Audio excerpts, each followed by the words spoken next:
about an hour and a half to eat and prep and get ready and start climbing. This is what I have here. So I just have some curry with some rice, and Chula has already gotten a good start on her food.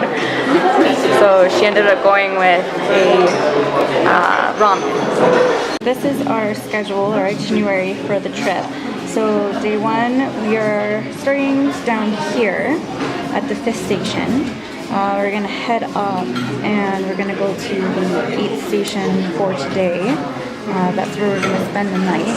From each station we'll start at about 2 a.m. It'll be an early morning. And then the second day we'll reach the summit and we'll go back down. Jula and I have just changed into our gear. This is the gear that we rented through our travel company, I guess. So here we have our awesome pants. I don't know if you can see them okay, but they're a little tight. We maybe should have gotten a size bigger, but whatever. And then down here we have our awesome shoes. So they even have like the Willer travel button on the bottom there. I guess when it gets nighttime, these will help them identify us so that we don't get lost from our group. The pants kind of taper at the bottom. We got some socks for free as well. We will touch base again later. I don't know exactly where, and I'll probably be out of breath, so we'll see. We'll see how my cardio pays off. And I almost forgot to show our book bag. So they gave us an assortment of colors.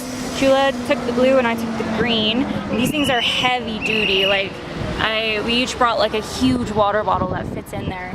And then all of our stuff fits inside this pouch, and they got a front pouch here as well.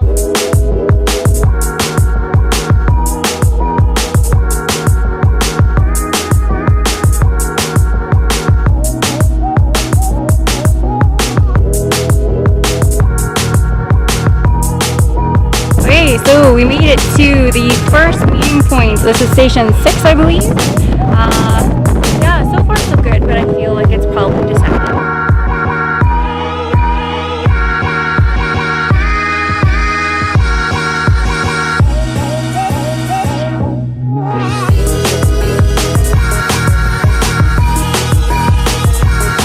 Chula, how are you feeling? Yeah? Hanging in there. Hanging in there? Feeling thirsty? Yeah. Yeah? It's a lot of yeah, seriously. Whoa, so we finally made it to the 7th station. So we have one more station to go to bed. This section has definitely been a lot more rocky than the first half of the trip, both figuratively and literally. And for the figuratively part, we will explain that later. Yeah, things definitely have not gone as planned for our group.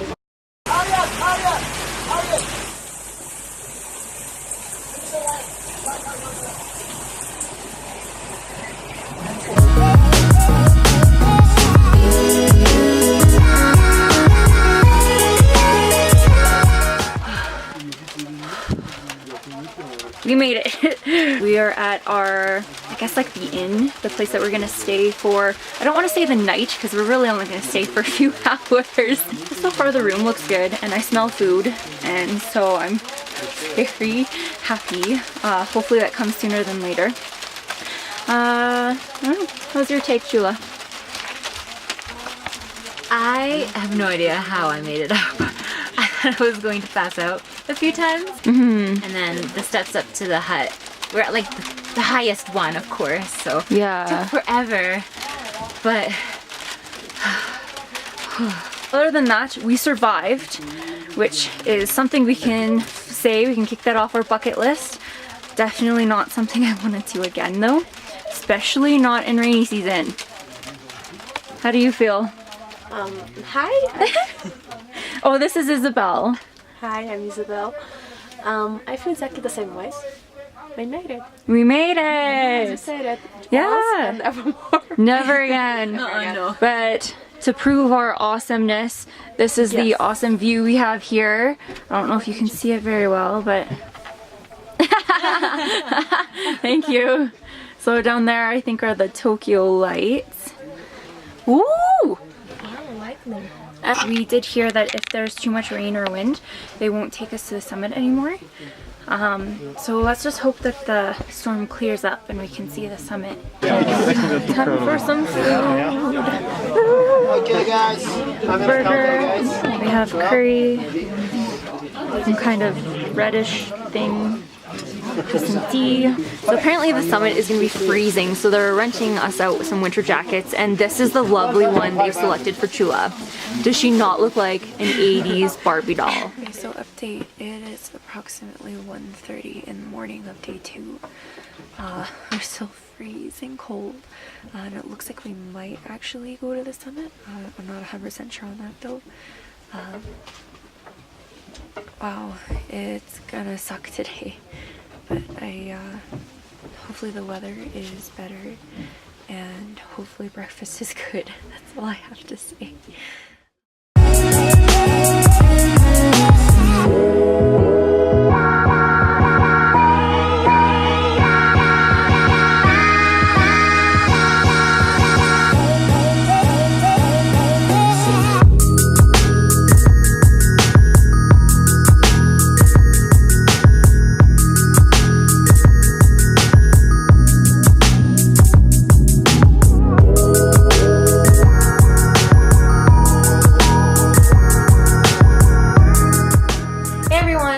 Thank you to anyone who's watching this video.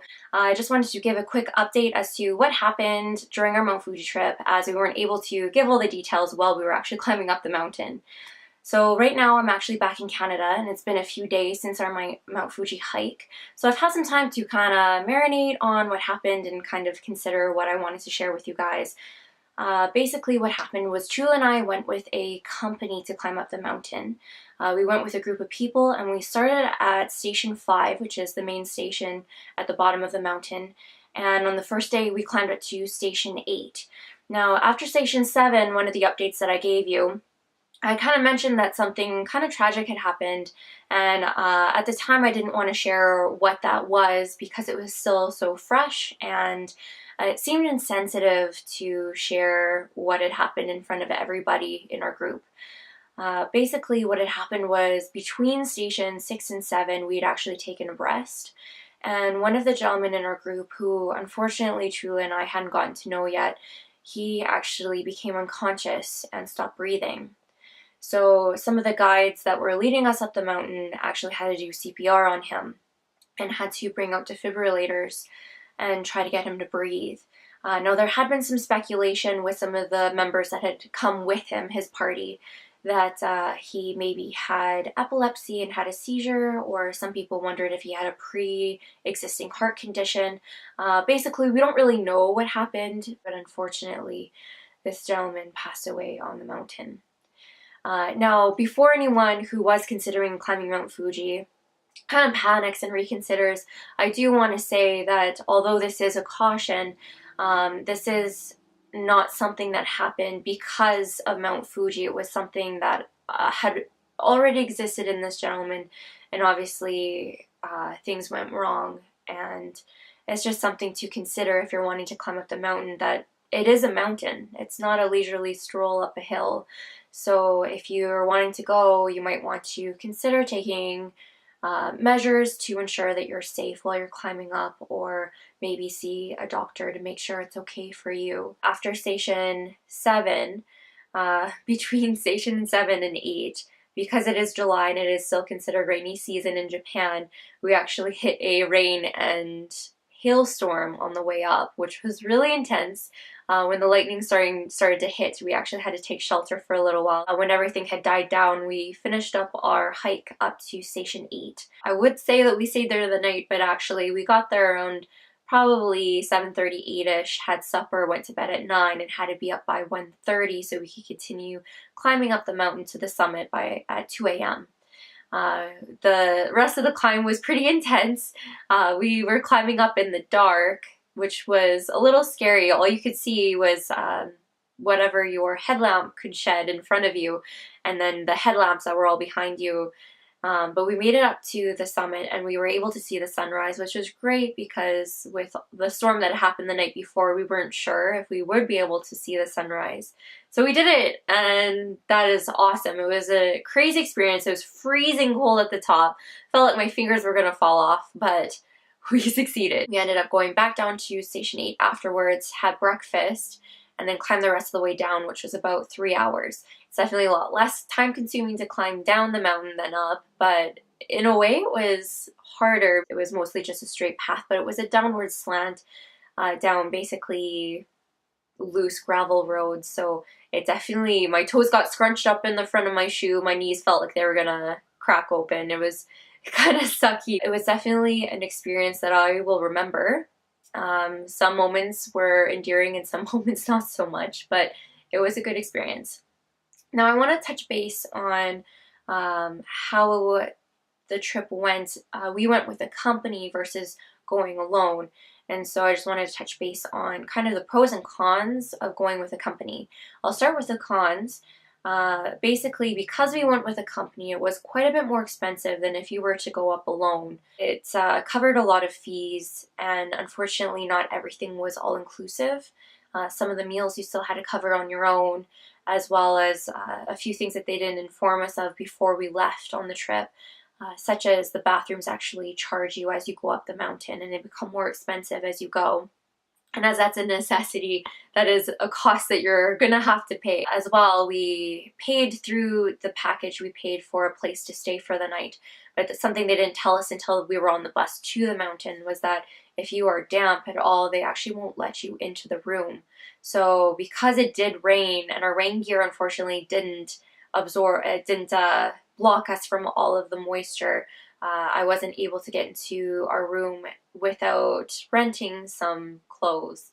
So that's an extra charge. And then as well, the night before we went up to the summit, they ended up telling us that it was quite cold at the top. So they highly recommended that we rent some winter jackets so that we wouldn't completely freeze. And so that's an extra cost as well that we weren't aware of before we went on the trip. Now, aside from that, there are some definite pros to going with a company, such as you have the option of renting some gear, which is great because I am not a hiker normally. This is my first time hiking, so this is great that I didn't have to purchase my own gear. I could just rent from them. As well, you went with a team of people, and there are people from all over the world in our group. It was really fascinating, and that's something you probably won't have the privilege of doing if you go alone, is meeting a bunch of people. Another thing that was really important, especially on our particular experience, was that you're going up with some guides who know the mountain and who know CPR and know how to handle emergency situations. So that's basically all I have to share about our experience. I hope that you enjoyed this video, and I'll see you next time.